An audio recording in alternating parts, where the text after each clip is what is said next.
right. We are 1 week, 7 days from Race Across the West. Actually less, because at this point, we'll be on the road 7 days from now. I don't even know what day it is. It's Tuesday. Okay, yes. It's Tuesday in the evening, and we start in Tuesday at noon. And so by this point, a week from now, we will be a few hours on the road, headed down the way. So we're here just to give an update, a little bit of sharing about where we're at. It is madness here, to be honest, because we're trying to run regular life while getting ready for the race. And we also have our kids who can't come along with us. We'd love if they could. And we thought about how to make that work. I don't even think we can per the rules. I don't even know, but it just doesn't make much sense however they would be on race course for 40 plus hours getting sleep and stuff.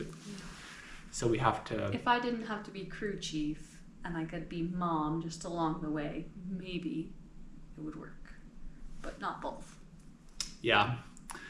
So yeah, we have to have family help us out with that. And we did debate you not being crew chief, but that seemed gargantuan as well, to have someone try and take over who doesn't know everything about me and what my plan and goal is and what I can do and whatnot. So it's been a balance, and we've made the choices to take it on the way that we are. And it's meant that this week is chaos because I'm recovering and grouchy because of that, and not having caffeine, and have caffeine headaches all of yesterday, and don't feel very good today. So that's hard to deal with for everyone. And then we're trying to plan and cook extra food, and we cooked quinoa and rice. I made tofu yogurt yesterday, and we made a huge batch of pasta. So we're trying to have food ready for the kids and some for us to take on the road so Bailey can eat good on the road. So it's just a lot of things up in the air while we're still trying to get bikes ready en route. The computer's open over there talking about the route and where bike changes are going to happen and how the crew's going to function. And Bailey's talking to the other crew chief essentially of the other car, and talking over how that's going to look and everything. So it's madness here. I'm just still doing a couple hours every day, letting the legs rest up, and starting to drink beet juice, which every time I drink beet juice, it always surprises me the first time I go to the bathroom. I think something's wrong. But I'm drinking beet juice, I'm eating good, I'm taking all the normal stuff and just doing my thing at this point, just trying to remember that my biggest thing is resting, which I'm not great at. Every time I taper into these things, I'm never great at it, and it's always a few days of me going crazy. Or like completely doubting everything that you've prepared for. Yeah, I pretty much just am ready to quit everything and say that I can't do anything, and why am I doing all There's of not this? And a lot of times that you get like that where you're just flip the table, I'm done with it. But taper week. Every taper week, yeah, there's some sort of thought of throwing in the towel. Yeah, it just feels terrible to recover after such a huge block, and then to mix that with the anxiousness of getting ready for an event and everything is just a lot. It always comes together, it always works out. You gotta kind of bank on that, and it's nice to have a wonderful spouse who says, it's gonna be fine, stop being crazy. Just stop it. He doesn't like me in the moments though. Yeah, it's hard for me, but I'm learning from it and trying to get better at it. The last couple rounds have been especially tough because I came off of just really heavy training blocks, and so it's not like we don't have anything else going on in life. Yeah. So yeah, at some point maybe we'll tell all of that story and how all of that's looked over time. But for now, I just wanted to say Bailey's my crew chief. She's been my crew chief at Sebring and at the World Record event just recently, and at Hoodoo. And we've been each other's crew chief in every part of life. And going on 10 years now. Yep. So we're pretty good at supporting each other, and I'm grateful for her. And we had a huge learning curve. We won't dive deep into that today, but we will give Bailey a chance to talk through kind of the preparations that she's made as crew chief. So take it away. Well, I feel like the biggest thing I've done so far is just try to deal one day at a time. And there's just been a lot on our schedules leading up to Raw. And so I've tried to, I'm not a very good compartmentalizer. Matthew is like the pro at that.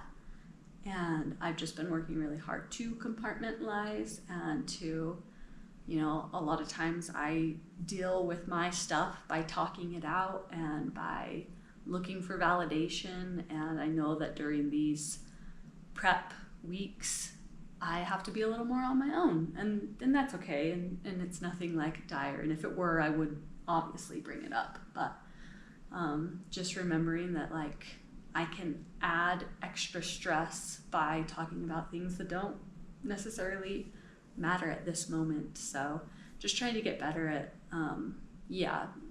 letting thoughts come to my mind and letting them go if they're not necessary right now. I just spent a week out of town in Orlando, Florida, actually on Disney World Resort, which was hard and crazy to be there without my family. But I had a lot of fun, and it was kind of a ceremonial experience with the outgoing Junior League president and then myself as the incoming Junior League president. We had some time to really sit down and talk and prepare things, and I committed to being the president of this organization before we decided to dive headfirst into ultra cycling. And so we both knew that that would be a bit of a juggle. And that was, part of our conversation. And we were deciding whether or not we wanted to do this. And it's honestly the thing that Matthew supports me in, is being a part of something bigger than myself and giving back to the community. And it's something that really adds value to my life. And now this ultra cycling thing is the way that I'm paying it back and letting him do something that, is bigger than himself, even though that sounds a little bit odd when he's the one kind of doing the effort. But it really is finally like letting you kind of blossom into this pool that you have, that I don't feel like as, the person that you've come to be, you've not let yourself do that before and be quote unquote selfish in a passion like this. And maybe that's because you've never felt so passionate about something like this, but it's really cool to see you do that. And I'm so happy to support you in that, and to help our kids understand that, like, hey, if there's something that you want to do, like, it doesn't matter what's going on. The people who love you the most will support you in doing that thing that makes you happy. Yeah, thank you. Yeah, it's kind of funny to say that something that I've done regularly now for like 25 hours a week isn't selfish in some way, because I think a lot of people see my writing and they're like, oh, he doesn't have a job, or oh, he doesn't have kids or a family or whatever. And there's been a lot of self-sacrifice while balancing life to not make it selfish so far. Been a lot of conscious choices to sacrifice in some ways, that everything pulls from somewhere, but like, how can I fit in the training early enough and get to bed early enough, and how much sleep do I really need at times? And making the sacrifices where I could to make it so until the last few months, it really hasn't been selfish, which is weird to say for someone who's trained 25 hours. Like, I've trained like a professional athlete, for a couple years now. And it's weird to say that hasn't been selfish, and then just recently that it has been. So that's some context, because whenever people hear that, I know that they're like, what do you mean it's not selfish when you're doing that much? But we know the balance that it's taken and the conversations we've had and the balancing that's happened at times. Because at times it has leaked over and I've been too tired or something. Or Yeah, it would be, I mean, anyone's experience. No one gets it right the first time, and no one is perfect, and we're certainly no exception to that rule. So. Yeah, but it's been nice. It's been a good balance, and it's been interesting to balance it so far with each other. That, you know, we're a couple weeks out from my big event, and you're going to a big event, and there's other races I could do throughout the year, but I'm giving you time and making time for you to go to these events or to go to your own races and events. You just did a PR at a half marathon a few weeks ago. And each of these weeks technically has a race that I could do really great at. And it'd be easy for me to technically say, well, I'm the one that could like make a living out of this or like do something with it right now. But it's so important for me to support you and to also see the kids see us both doing stuff, to have the kids see us both doing stuff. That I want to support you in those things as much as you want to support me in these things. And then it also gives balance too, because I shouldn't be racing every week anyway, in most cases. So it's a good balance thing that we have. It's not perfect, but never is. You make it perfect with what you have. Yeah, I think all of that just to say, I guess that gives some context. I mean, I certainly don't know what every other racer out there is doing to prepare right now. I hear stories here and there. And Ram experience. 0 between the two of us. Well, and really like hardly any ultra experience. Right. And so, I mean, I know some are like already in Oceanside and trying to acclimatize to everything, but I guess for us, we feel like, man, things are crazy, and I can see in one aspect how it could be easier if this is all that we were focused on. But it is important for us to have that balance because we do have a family and yeah, we have other priorities, and I think that's okay. And I think, I mean, you think of some of the stories kind of out there about professional athletes who were kind of looked down upon when they decided to have real lives.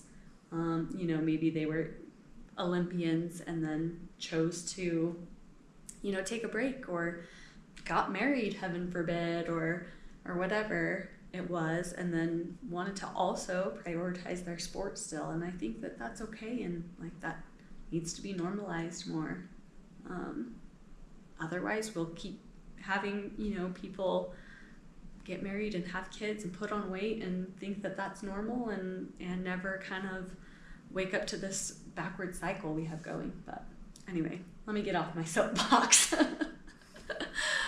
As far as preparation for Raw, yeah, we've about every couple weeks we've had like a virtual check-in with our crew, kind of making sure that they get to know us and understand our kind of bare bones outline of our plan.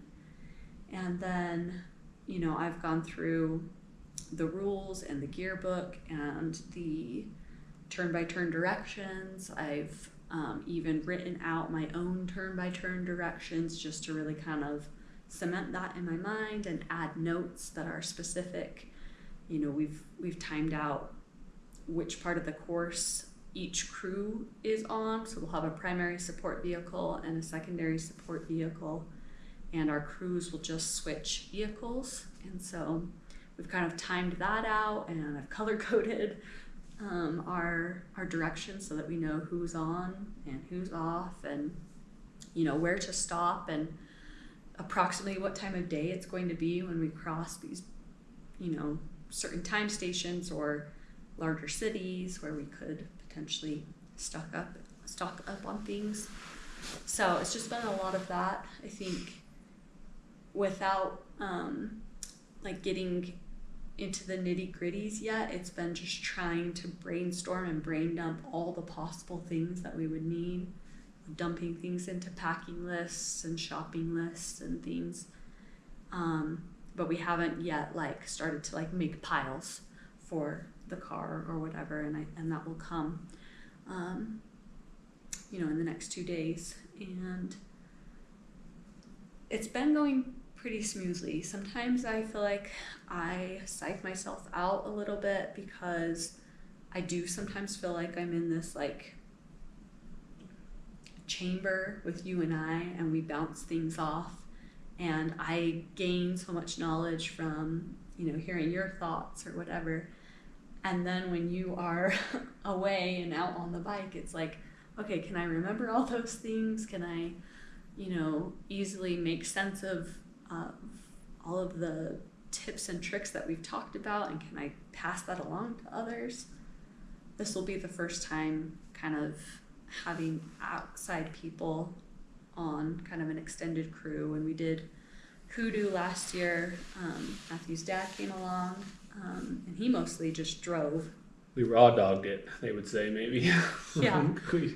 I had never done an ultra, you guys had never crewed an ultra, and we just threw ourselves into the ring and made it work. And it's kind of funny, like your dad showed up not knowing anything. Like, we had sent him a few things, but I mean, life's crazy, so he was very helpful in the way that he was, but he's not the planner, organizer, be on top of the everything. But he'll do whatever you need him to in the moment and get it done well. If you tell him, like, I've got the plan, you just need to do what I say. Otherwise, he's like trying to problem solve in the moment, and it's like, no, this is what we plan to do, and this is the way. And he was great. He was mostly he drove the whole 29 hours, and that was really helpful for me because I had so much going on in my head. But and then at Sebring, we had Susan come out and help us, which was amazing. And that was the first time we had met her, and she offered her everything, her knowledge and her treasure and time to us freely. But this is the first time we've had like an extended crew, and that people kind of unknown to us are coming in to help. And it will be a test for me on how I can kind of pass information along and make sure everyone kind of stays happy. Luckily, they're all like ultra cyclists who are helping out, so I feel like that's like best case scenario, is they all are at least familiar with what the heck we're doing. Yeah. And I think this time, for the first time ever, there's two unique things. One is that you have a lot of the core elements down. You understand the feeding and the bike change dynamics, and we don't have to learn every, like Hoodoo, we were practicing switching bikes for the first time and practicing you making nutrition for the first time, and everything was a first. Mm-hmm. The lights and the gear and the rules and everything was just so new. So there's so many things that are now more normal to you, more in your wheelhouse. And the other thing is that I think more than ever before, we certainly know, and now other people know where I'm coming from and what I'm trying to do and what I'm capable of. Like a lot of times, like Hoodoo, I went in very much thinking, this is what I can do, but who the heck knows? Never done it. I could outside. get out. Yeah, I could get out there and just completely, fall on my face and just like suffer for 36 hours or something like that. But I'm pretty sure I can do it in 29 to 34 hours, I think was my window. And I might have even gone faster if it wasn't such a horrendous weather phenomenon. And the same thing in Sebring. I was more confident there because I had performed at Hoodoo and performed well training-wise.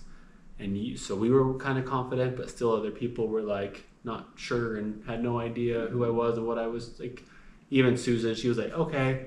I think that she was happy to hear that I was excited and what I think I could do. But I knew that everyone in the back of their mind was like, yeah, okay, dude. Like, if you think you can bike that strong, that's cool and all, but we'll see what actually happens. Yeah, when I you think get it was out about there. halfway through that it was like, okay, Yeah. he knows what he's doing. Yeah. So I think this time the benefits that we have is that we have the base knowledge and we have a crew that knows like this dude is like crazy committed, crazy capable. Crazy period. Yeah. Just all of it. And so we have like a good setup where it's like, okay, if things go well, we're good to go. We have it down pat. We have a plan and we have it and it's going to work out. If things don't go well, ironically, that's what everyone's a little bit more ready for and capable of anyway, because people at these things are used to helping people get through it and make it through it or whatever. It'll happen sometime. It may happen this time. It may happen next time. It may happen in a year or two from now. Who knows? I'll have a terrible time that I need outside help more than ever. But so far to this point, I've needed very little outside of like the planned stuff. Yeah. And I've been very cognitively sharp most of the time. That's something that I'm interested in this race, especially being a lot longer, is like, am I going to lose track of all of it? And that one would be uncomfortable for me because I like to be on top of it and intact. And then two, it'd be a different realm for me to really just trust you guys completely. Yeah. I mean, that's been kind of the learning curve every race like this, is there's some bigger mental aspect than the time before that we've had to hurdle. Right. Hoodoo was anxiety and that shut the gut down and that was difficult. And then kind of like being you were tired. It was the first time you had ridden through the Yes, night. there was a nutritional blunder, anxiety, super tired. And, with my inexperience as well, I was like, well, he's sleeping. Let's let him get a few extra minutes of sleep and not wake him up exactly when he said he wanted to be woken up. And turns out that he was miserable that entire time anyway and didn't even get sleep. So, yeah, you just learn along the way that. Yeah, and I wasn't, like, I'm cognitively there enough to, like, know what I need to do and know the stuff. But everything's kind of blurry. Like, a lot of times events in your life, when you look back on them, especially big events, they're very, like, crystal clear because they were packaged so intensely because you were so cued in. I was cued in enough to know what I needed in those moments, but I don't have a lot of distinct memories over certain things because I just think that it was too much and it was so fuzzy and I was so under the weather, if you will. So I think of, like, even in those times, like the sleep one you were just talking about, like, I had no idea when I went to sleep if I had been asleep for 5 minutes or an hour. Mm-hmm, yeah. And so I'm trusting that I said 10 minutes and that you're going to give me 10 minutes. And so when you wake up and say it's been 30 minutes and I've been miserable thinking that this is the longest 10 minutes of my life and that I'm freezing my butt off in this not running car, no wonder it's been 30 minutes. We didn't do that right. Yeah. Well, and then in Sebring, it was probably the biggest, like, mental hurdle that I don't think I was prepared to support you in. Mm-hmm. Because that is like the furthest from your normal, Mm-hmm. except on taper weeks. But just like kind of complete Misery. ready to give up sort of thing. That's just not your MO. And I was like, I don't really know what I'm supposed to do here. And I've been so used to you being so cued into what it is that you need that you can even ask for what you need. And I think this time will be interesting for us both to just kind of lean into what we know and, even the experiences of the other crew members, I think is going to be helpful for me to learn from, and I'm Totally. excited for that. So Yeah. I was just thinking something I hadn't thought of previously, that Hoodoo, in a way, because Hoodoo, when I get there, it's going to hurt, but Hoodoo, what might live for a long time, is like the hardest thing I've ever been through, just because there was this excessive buildup of, like, awfulness that like stomach was shut down for so long, and then the night came and I was so tired and my stomach hadn't turned on yet, and then it was night for like 8 hours, and then all of a sudden we're like climbing this mountain in 40-degree winds or 40-mile-per-hour winds, and it's 40 degrees outside, and we're like coming up on 10,000 feet elevation. So like all of this stacking up of just like complete dread and misery, like the worst that I've ever been through. And like I said, when I meet the next thing that's worse than that, it's gonna suck, because that was bad. But it was an interesting thing where like it was far enough in the race that I had enough left that I was like, if you can just get through this, you can get there. And also like, what am I gonna do? Like quit and get in the car and be drove back? Yeah. Like that feels really lame. Like that feels dumb. I could do it, but that's like not in my MO anymore. And putting that right next to Sebring, where it wasn't as bad in terms of like the pit that I was in, but it was bad enough, and also it was like so much easier to just stop. There was no reason to keep going around that circle. Yeah. There was no destination to go to. I had these like records in mind. I had this distance, I had these speeds, I had these power numbers. And all of that gets really blurry on the day of, because it's hard to keep track of that. Like in a workout, I can do really well at that for 3, 4, 5, 6, 7, 8, even 10 hours. I can stay devoted to like a pace or something. But like when you're 24 hours around the same circle, and it's like, what are we even doing anymore? Like, what's the point? That was a different mental hurdle to overcome. And so it is interesting how each and every one of them are different in their different ways. Of course, like the world record inside was completely its own hell. Yeah, and its own, you know, what am I even doing? I'm just pedaling. did you even have like a dark pain cave during that? Oh, for sure. I don't think that there was like one distinct moment. Like in Sebring, I had the couple that I've talked about, and in Hoodoo, the one I brought up, the several that I brought up, successive ones. Oh, you were saying like with the world record, like there was always a carrot to be chasing, and that kind of got old. Yeah, there was those. The main thing on that was just like keeping power in that position so steady for that long was just grueling. It obviously was like my body was capable of it, and I knew that on some level, but at some time it just like hurt.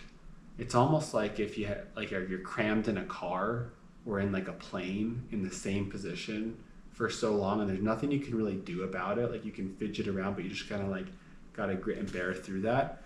Well, it's like that, but you're like working, like you're also exercising. It's like you're in a plane lifting weights just continuously over and over again, because that's essentially what it was. And even worse than a plane, because it was, the Wuka was like my position, I really couldn't move around. Like I really was just locked into that position. So that was the pain cave for that.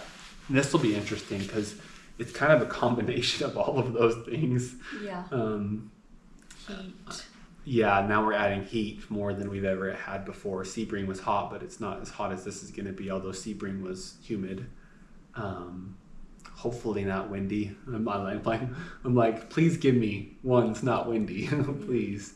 Because Sebring was pretty windy too. It was interesting because so many people were like, wow, it was so windy. And I was just thinking like, oh, nothing compared to Hoodoo. That wind, I wasn't even bothered by that wind compared to Hoodoo. So I'm hoping for good conditions. But yeah, we have heat, we have night, twice. Longest we've ever gone, yeah. Yeah. But we're gonna do it, and it's gonna be epic. It is. Now we're both kind of sleep banking a bit, and yeah, I haven't come off my caffeine yet. I might do that a couple of days before, but yeah. And I don't know, our boys, I don't know if they know what's going on.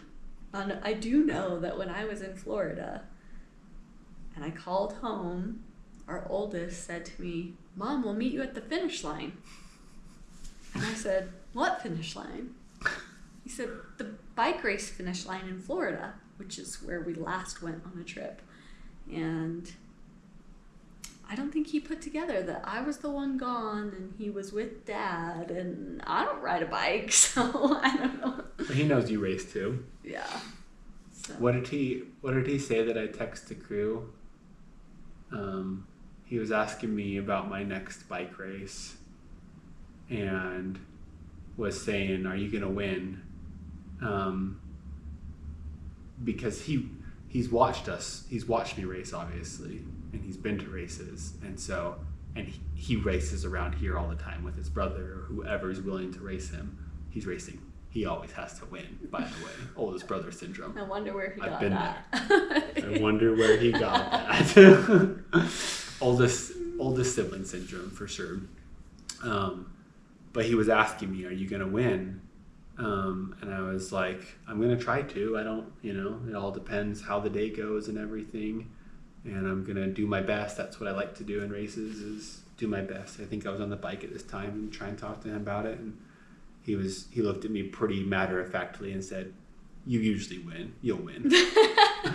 Or something to that effect. And I'm just like, I'm setting a precedent here. It's a slippery slope. Slippery slope. But yeah, we're gonna do it. It's gonna happen. And Bailey's doing awesome. And we're gonna learn some more.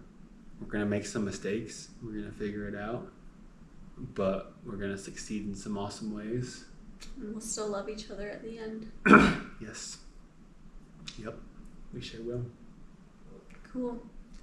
Well, time to hit the hay. Yep. 1 week. 1 week. We will be 8 hours in.